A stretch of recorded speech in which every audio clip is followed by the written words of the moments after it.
Assalamualaikum warahmatullahi wabarakatuh. Halo anak-anak, selamat pagi. Apa kabarnya kalian hari ini? Semoga kita semua selalu diberikan kesehatan ya. Dan semoga kalian semua puasanya selalu dilancarkan. Semangat puasanya. Oke, anak-anak, hari ini Bu Salsa ingin mengajak kalian untuk bercerita tentang kisah Nabi Adam. Ayo, ada yang udah tahu tentang kisah Nabi Adam? Oke, langsung saja ya disimak ceritanya Bu Salsa. Nabi Adam alaihissalam. Nabi Adam alaihissalam merupakan nabi dan juga manusia pertama yang ada di bumi sebagai khalifah Allah. Dia dimuliakan dan ditinggikan derajatnya untuk menjadi nabi pertama. Sebelum Adam tercipta, Allah menciptakan langit dan bumi beserta isinya. Ada gunung, lautan, tumbuh-tumbuhan, hewan. Juga Allah menciptakan matahari dan bulan. Allah menciptakan malaikat dari cahaya. Ia menjadi perantara antara Allah dengan para rasul dan nabinya. Malaikat tidak mempunyai nafsu anak-anak. Malaikat juga tidak makan, tidak minum, dan malaikat tidak berjenis kelamin perempuan dan laki-laki. Juga tidak melakukan perbuatan dosa anak-anak. Allah juga menciptakan jin dan iblis. Allah menciptakan jin dan iblis dari api yang sangat panas. Nah, kalau jin ada jenis kelaminnya anak-anak. Ada jin laki-laki dan ada jin perempuan. Jin ada yang taat dan ada yang ingkar kepada Allah. Jin yang ingkar disebut iblis atau setan. Kemudian Allah Subhanahu wa Ta'ala menciptakan Nabi Adam dari segumpal tanah liat dan lumpur yang hitam. Setelah bentuknya sempurna, ditiupkanlah ruh ke dalamnya dan berdirilah dia tegak menjadi manusia. Lalu para malaikat segera bersujud kepada Adam sebagai penghormatan bagi makhluk Allah yang akan diberi amanat untuk menguasai bumi. Namun iblis membangkang. Iblis merasa dirinya lebih mulia daripada Adam. Nah, lalu Allah menghukum iblis anak-anak dengan mengusirnya dari surga. Iblis dikutuk dan dilaknat oleh Allah sampai hari kiamat. Iblis juga dinyatakan sebagai penghuni neraka anak-anak. Nah, dengan sombongnya iblis menerima hukuman dari Allah. Ia hanya memohon untuk diberi kesempatan untuk dapat hidup kekal sampai hari kiamat. Allah mengabulkan permintaannya itu. Lalu ditangguhkanlah dia sampai hari kebangkitan. Nah, setelah permohonannya dikabulkan oleh Allah, ternyata iblis berniat untuk mengajak manusia untuk melakukan maksiat dan hal-hal yang terlarang dan menggoda manusia untuk melalaikan perintah-perintah agama. Nah, anak-anak, makanya kalau kita sedang melakukan sholat atau melakukan mengaji dan melakukan kegiatan-kegiatan kebaikan, jika kita merasakan malas atau yang lainnya, itu berarti iblis atau setan sedang mengganggu kita. Makanya agar kita tidak digoda oleh iblis dan setan saat sholat dan saat mengaji, kita harus khusyuk ya anak-anak. Selanjutnya Adam diberi tempat oleh Allah di surga. Lalu baginya diciptakanlah Hawa untuk sebagai teman hidupnya.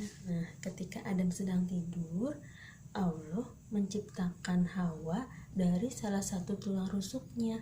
Nah, jadi ketika Adam terbangun, Adam pun terkejut. Adam sudah melihat Hawa berada di sampingnya. Allah berpesan kepada Adam, "Tinggallah engkau di surga bersama istrimu Adam, rasakanlah kenikmatan yang ada di dalamnya. Makanlah buah-buahan lezat sepuas hati dan sekehendak nafsumu.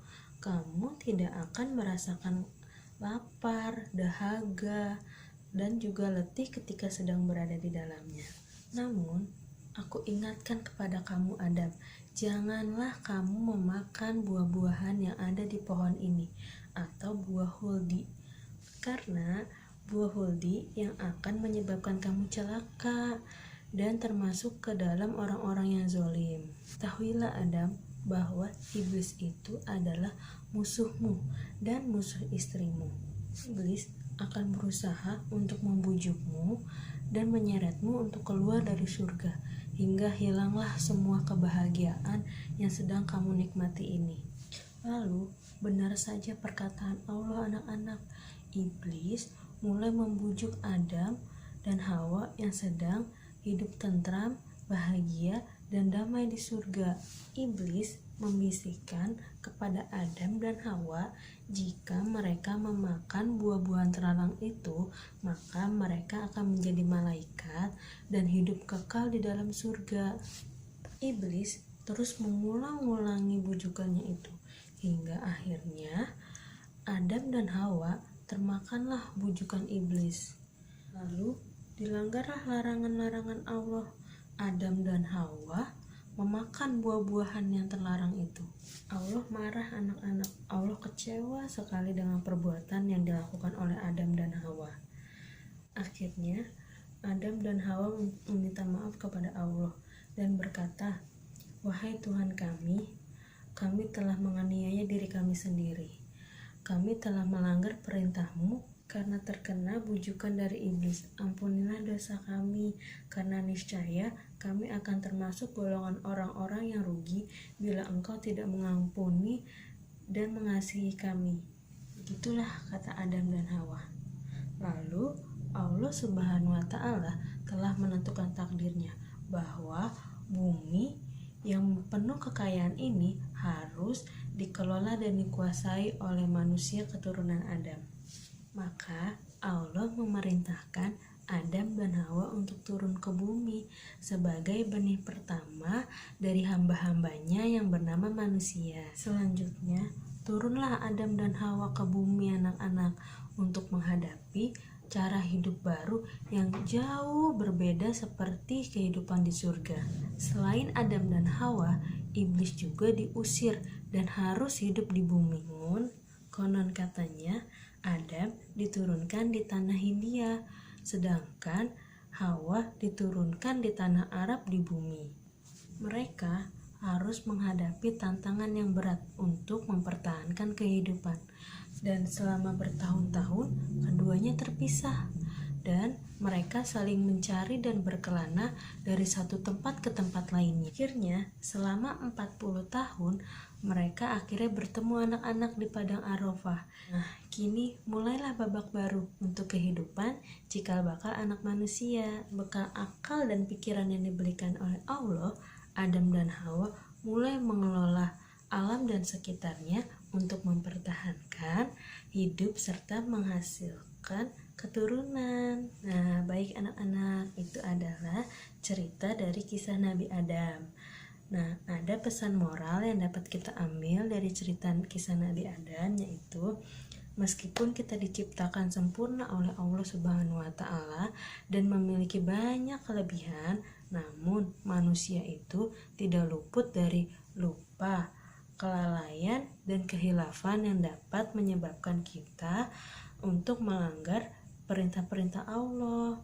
Nah, untuk itu anak-anak semuanya, mari kita tingkatkan iman kita agar kita dapat mengatasi sifat lupa, lalai, dan hilaf. Baik anak-anak, mungkin cukup sekian cerita yang dapat Bu Salsa sampaikan. Kurang lebihnya mohon maaf. Wassalamualaikum warahmatullahi wabarakatuh. Terima kasih anak-anak. Dadah.